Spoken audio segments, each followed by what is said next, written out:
भी। तो ल्हासा की संधि हुई थी 7 सितंबर 1904 को। 7 सितंबर 1904 को ल्हासा की संधि हुई पोटाला पैलेस में।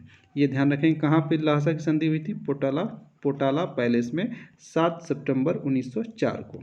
यह संधि किनके किनके बीच हुई, कर्नल यंग हसबैंड अंग्रेज के तरफ से और उधर से दलाई लामा तेरहमा जो कि तिब्बती नेशनल असेंबली के तरफ से ये वहाँ पे नेतृत्व कर रहे थे। तो इस संधि में निकल करके क्या आया, संधि होती है तो कुछ ना कुछ परिणाम निकलते हैं। तो पहला बात इसमें निकल के आया कि ब्रिटिश को जो है अनुमति मिल गई कहाँ पे व्यापार करने की, तिब्बत में। दूसरा निकल करके आया क्या, 75 लाख रुपए का जुर्माना लगाया गया तिब्बत पे।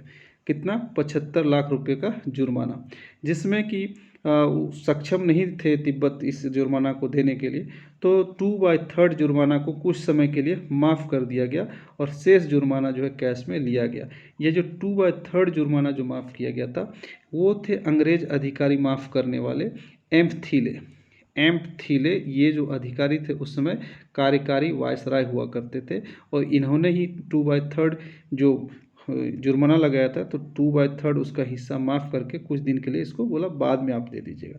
लेकिन उसके बदले में क्या किया, ये 2/3 माफ़ किया, उसके बदले में क्या किया, चुम्बी घाटी जो है वहाँ, अभी हम लोग मैप के माध्यम से भी समझेंगे चुम्बी घाटी कहाँ है।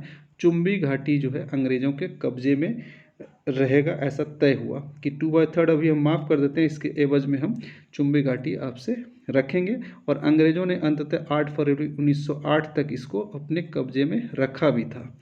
और इसमें क्या निकल कर के आया कि सिक्किम सीमा का निर्धारण किया गया। सिक्किम सीमा का निर्धारण इसी संधि ल्हासा की संधि से हुई थी।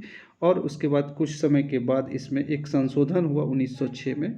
तिब्बत में जो ल्हासा की संधि के तहत जो है सिक्किम का सीमा निर्धारण हुआ था, उसमें संशोधन के लिए एक सम्मेलन किया गया, आंग्ल चीन सम्मेलन।